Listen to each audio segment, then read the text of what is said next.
Meu nome é Jefferson, sou graduando do curso de Engenharia Mecânica no sexto período, da matrícula 1700272 e estarei resolvendo alguns exercícios referente à metodologia ativa do conteúdo de resistência dos materiais 2. Bom, para a primeira questão, nós temos as seguintes informações. As cargas axiais de intensidade P são aplicadas paralelamente ao eixo geométrico da coluna AB e interceptam o eixo X a uma distância de 12 mm do eixo geométrico.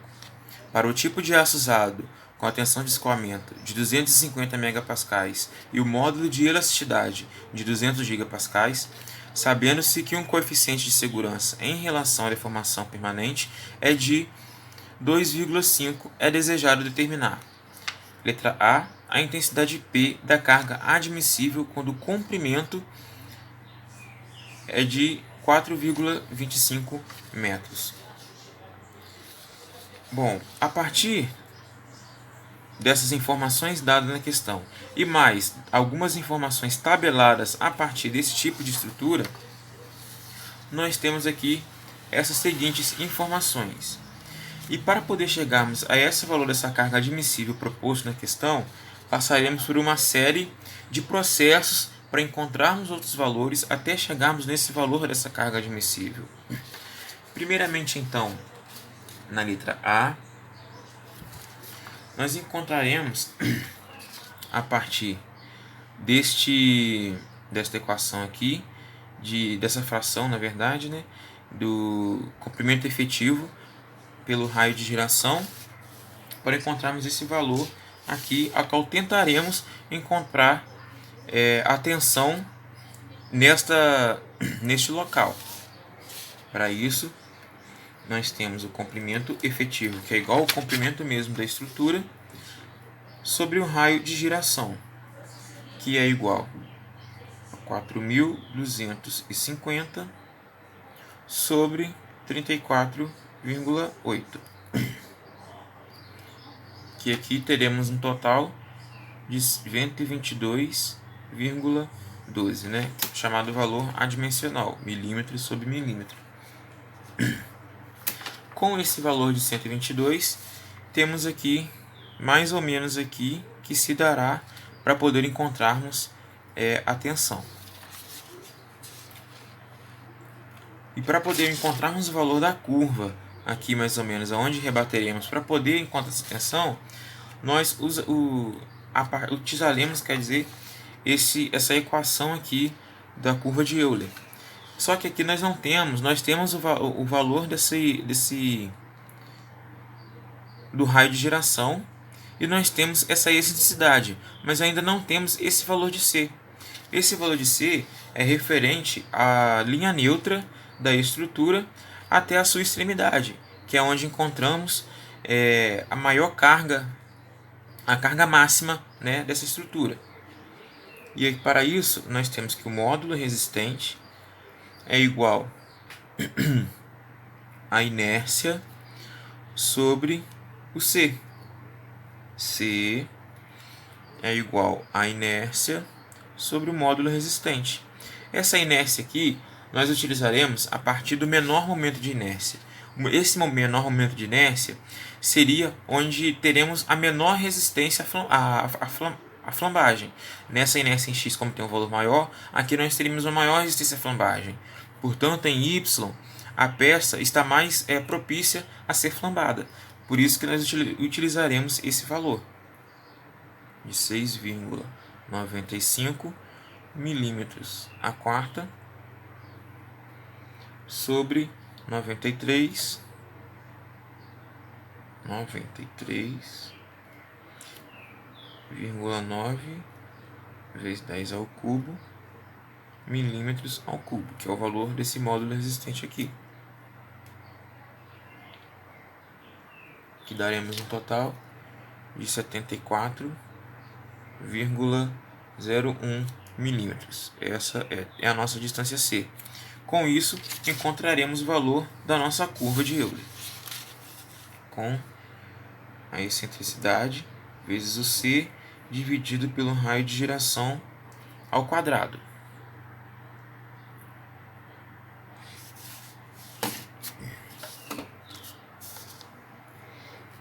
Aí aqui nós temos 12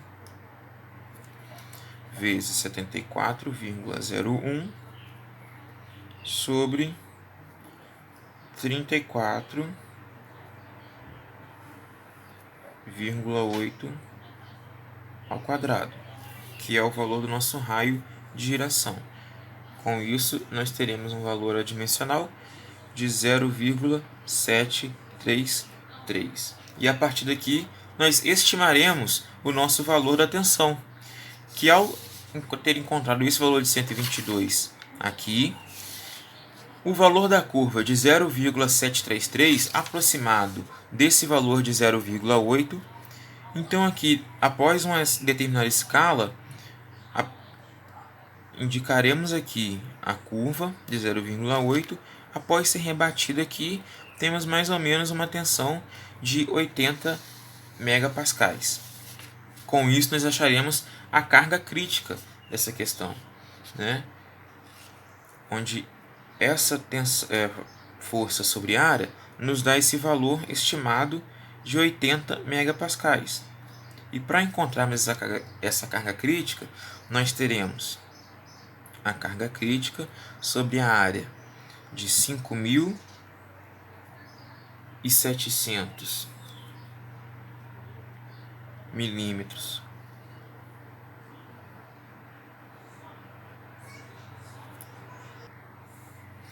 aí com a carga crítica sobre a área de 5.700 milímetros quadrados é igual a 80 megapascais. Aí teremos então que a nossa carga crítica de 5.700 milímetros quadrados vezes 80 megapascais, nós teremos 456 quilonewtons.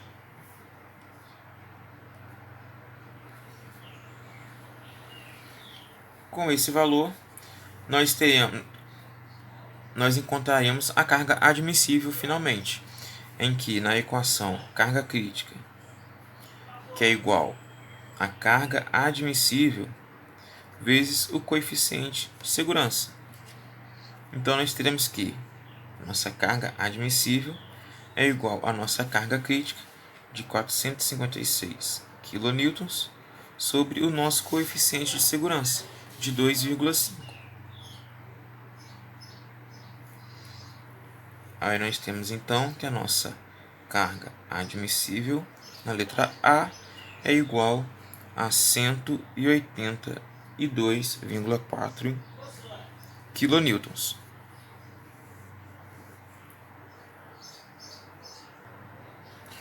Agora aqui na letra B pede a relação entre a carga encontrada na parte A e a intensidade da carga centrada admissível na coluna. Na questão anterior, nós encontramos valores da carga admissível referente ao ponto da excentricidade aqui. Agora, na questão B, ela pede a relação entre essa carga e a carga admissível no centroide dessa coluna. Para isso, nós iniciaremos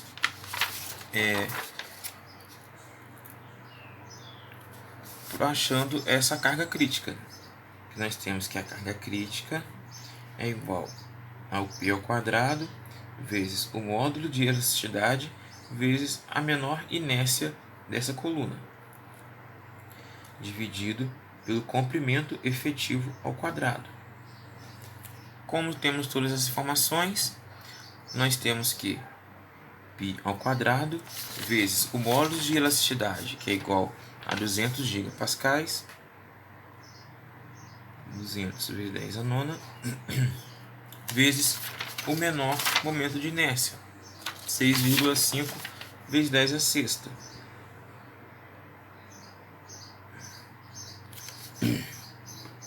Dividido pelo nosso comprimento efetivo de 4.250 milímetros ao quadrado.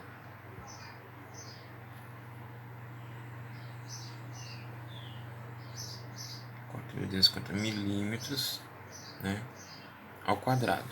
Com isso, nós temos um valor de 759,52 kN. Achada a carga crítica, com isso nós acharemos a carga admissível, em que a carga crítica é igual a carga admissível vezes o coeficiente de segurança dado. Então nós temos que a carga admissível é igual à carga crítica encontrada aqui para o centroide da estrutura dessa coluna, dividido pelo nosso coeficiente de segurança de 2,5, né, como dado aqui. Então nós temos que a carga admissível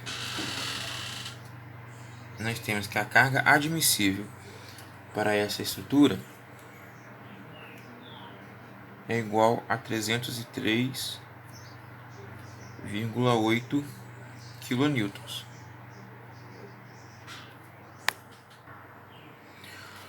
Com esse valor da tensão da carga admissível para a coluna, nós faremos a relação da carga encontrada na questão A, na carga admissível, de 132,4 kN, dividido por a carga admissível encontrada para a coluna em seu centroide, de 303,8 kN. Com isso, nós temos 0,6, que corresponde a 60% da carga.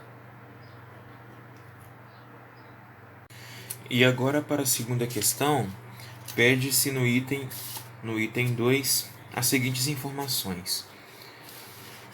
Utilizando o teorema de Castigliano, determine o deslocamento vertical do nó C e a declividade no ponto B da viga de aço mostrada na figura, considerando o modo de elasticidade do aço de 200 GPa e a inércia de 125 vezes 10 a menos 6 metros a quarta. Ou seja, nessa questão aqui, pelo teorema de Castigliano, ele quer o deslocamento vertical neste nó C aqui e a declividade aqui no ponto B. E a partir disso, nós acharemos primeiro algumas informações até chegarmos nesse quesito que ele quer. E para poder utilizar esse método de Castigliano, devemos seguir alguns passos de acordo, né, com o descrito no caderno do EAD, que diz a seguinte, que onde que você quiser, como por exemplo, quer saber a declividade neste ponto C aqui, devemos substituir essa carga por uma carga P, né? Neste passo a passo, como diz aqui, alterar a carga ou momento para P. Como quer saber a declividade primeiro, nós utilizaremos a partir da carga P, né? Porque o deslocamento, é a partir de uma força cortante. E em seguida fazer as reações de apoio a partir dessa carga substituída. Aplicar o método das seções, como conhecemos, por exemplo não, né? Neste caso aqui teremos 3 seções, aqui será a seção 1, aqui a seção 2 e aqui a seção 3. Para poder agilizar um pouco o vídeo devido à extensão dessa questão, eu adiantei os cálculos para poder explicar os passos das questões em si, para poder não ficar um vídeo muito maçante nem muito enjoativo.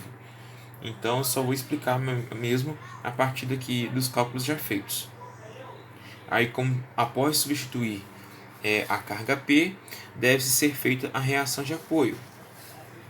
E aqui o somatório em força em X é igual a zero, porque não temos nenhuma carga em X. E o somatório de força em Y se dá pelo VA, né, pelo nosso VA aqui. E aqui nós temos o nosso VB. Aí nós temos então VA para cima como positivo, VA menos 3,2 menos 2 vezes 15 dividido por 2 vezes o VB aqui, que no caso ele foi achado após o somatório de momento, normalmente como fazemos em toda estrutura. Aí aqui foi achado o valor de VB e substituído aqui no somatório do FY, para poder acharmos o valor de VA. Encontrando esses valores, vamos para o cálculo das seções.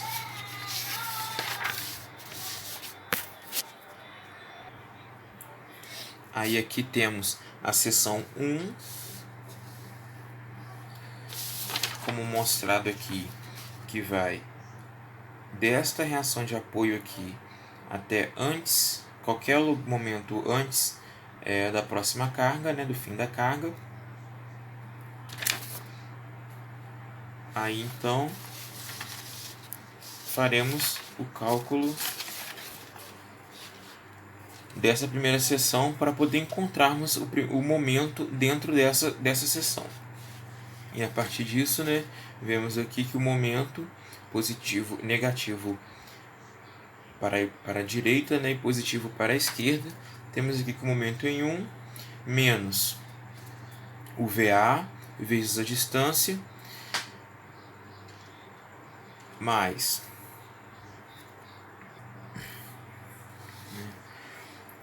aí aqui 3 vezes essa distância x nessa carga distribuída. Aí temos o 3 vezes o x vezes essa distância x, mais os cx aqui da carga W vezes o x dividido por 2, né, por ser uma carga triangular, e vezes 1/3 da distância desse x até o ângulo de 90 graus, que se dá em 0,33 vezes o x. Fazendo todos os cálculos normais, chegamos ao momento 1 igual a 0,5 px mais 11,25x menos 1,5x ao quadrado menos 0,99x ao cubo.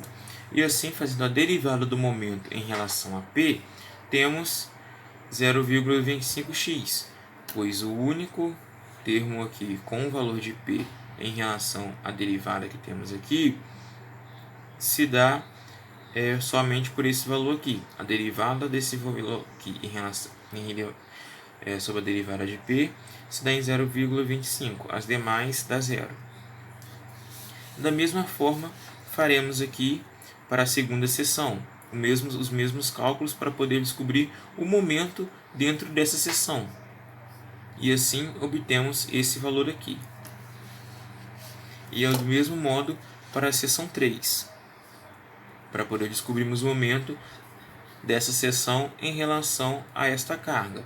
Temos aqui para a seção 2, 0,25 e para a seção 3, 0,75.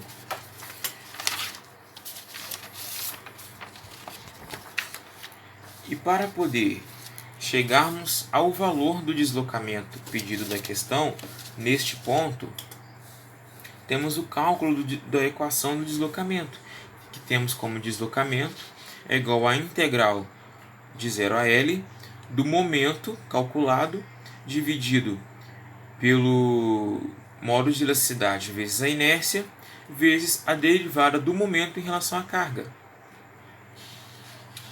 né, e vezes a derivada de x. Substituindo esses valores aqui, encontrado anteriormente, né, nós temos que a integral de 0 a 2, né, das seções. Em cada seção nós temos uma equação. A equação, né, quero dizer, é dada para cada seção.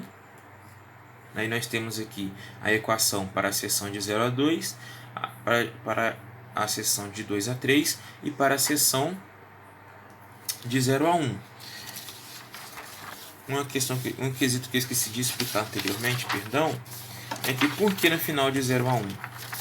Fica mais fácil eu fazer os cálculos como aqui eu peguei dessa seção, nessa seção aqui eu peguei, eu cortei aqui e peguei os valores daqui até aqui, na seção 2 daqui até aqui, como eu quero chegar o valor desta momento por toda a estrutura, fica mais fácil eu pegar a distância daqui até esta carga do que pegar todos esses valores aqui para fazer o cálculo até esta carga aqui. Então é possível que eu pegue apenas da distância daqui até aqui, que dá o mesmo valor. Portanto, nós pegamos essa seção de 0 a 1 aqui para poder encontrarmos o momento nesta seção. Daí, substituindo esses valores aqui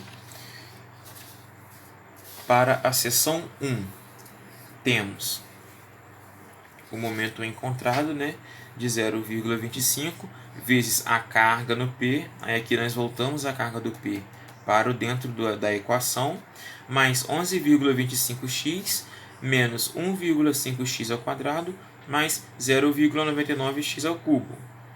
Esse valor de 0,25 aqui vezes a carga que está entre os colchetes representa o momento encontrado.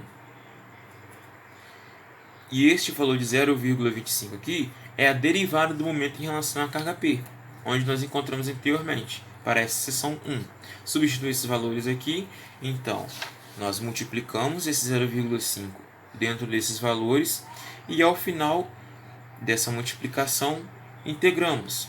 E ao integrar, substituímos os valores de x para 0 e 2, colocamos na fração e substituímos os valores do módulo de elasticidade e da inércia, para assim encontrarmos o valor deste deslocamento 1 da primeira seção. E assim fazemos os mesmos para a seção 2, substituindo os valores encontrados lá nos cálculos das seções para este momento aqui e a derivada deste momento neste ponto aqui, para esse valor. Substituindo aqui, multiplicando esses valores aqui e integrando, nós chegamos ao cálculo final, substituindo o módulo, dividindo pelo valor do módulo da elasticidade vezes a inércia, nós chegamos ao valor de 3,6 vezes 10 a menos 4 metros, o deslocamento 2. E para o deslocamento 3, nós temos aqui,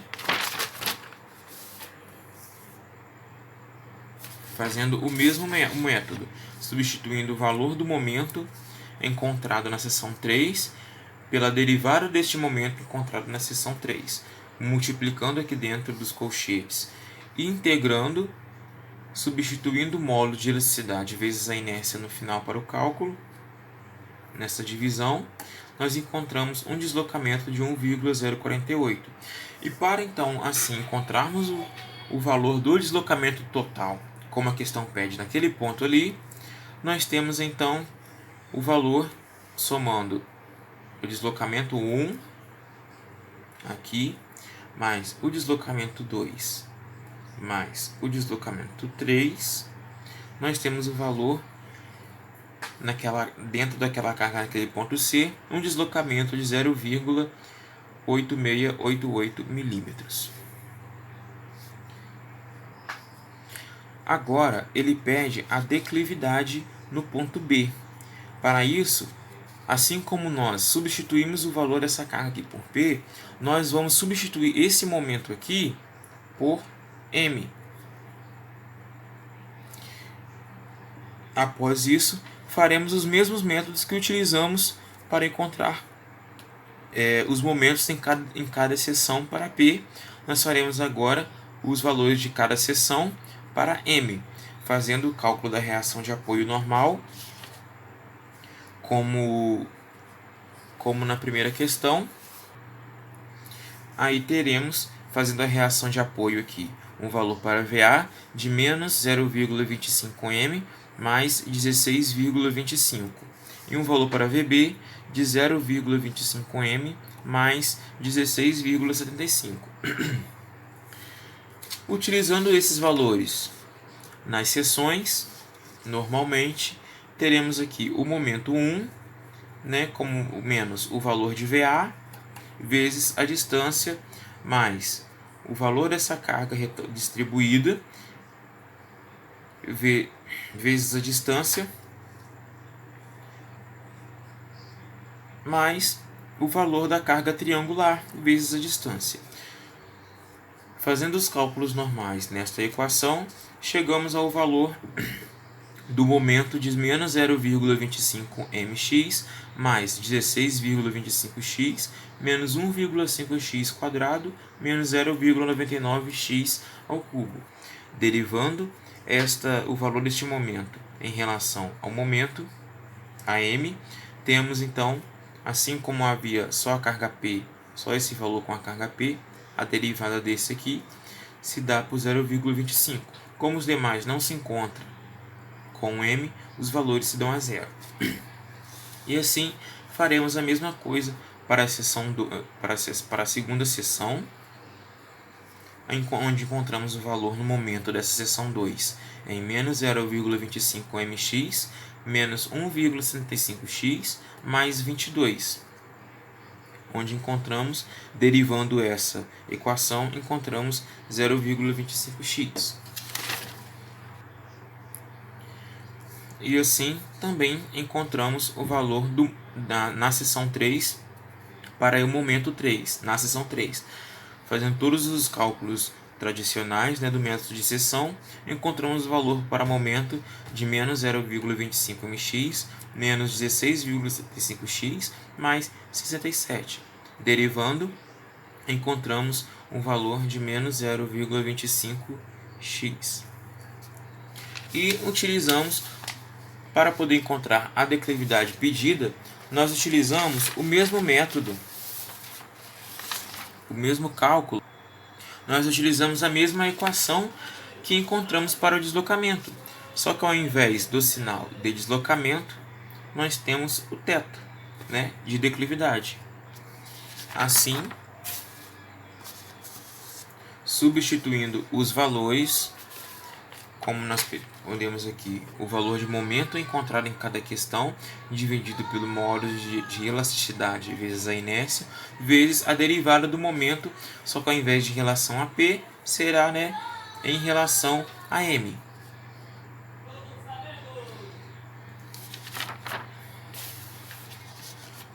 Substituindo os valores encontrados aqui, então, nós temos para a declividade 1, na primeira seção de 0 a 2, substituindo os valores aqui, onde seria o m na equação, substituindo pelo valor dele lá na estrutura de 5, multiplicando o valor da derivada encontrada de m dentro do colchete, dentro da equação de m, e integrando aqui em relação a 0, de 0 a 2, e substituindo os valores do módulo de elasticidade vezes a inércia, encontramos para a primeira seção uma declividade de 2,75 vezes 10 a menos 4 rádio. A mesma coisa fazemos para a seção 2, para encontrarmos a segunda declividade, na seção de 2 a 3, encontrando o valor de menos 3,6 vezes 10 a menos 4 rádio. E assim também para poder encontrarmos a terceira declividade, na seção de 3 a 4. Substituindo os valores do módulo e da inércia, encontramos o valor de menos 1,25 vezes 10 a menos 4. E para encontrar a declividade total neste ponto B, como pedido, nós fazemos um somatório da declividade 1, da declividade 1, da declividade 2 e da declividade 3, para encontrarmos essa declividade total, onde, substituindo os valores de cada declividade encontrada, nós temos uma declividade total de menos 7,61 vezes 10 a menos 4 rádio. E é isso.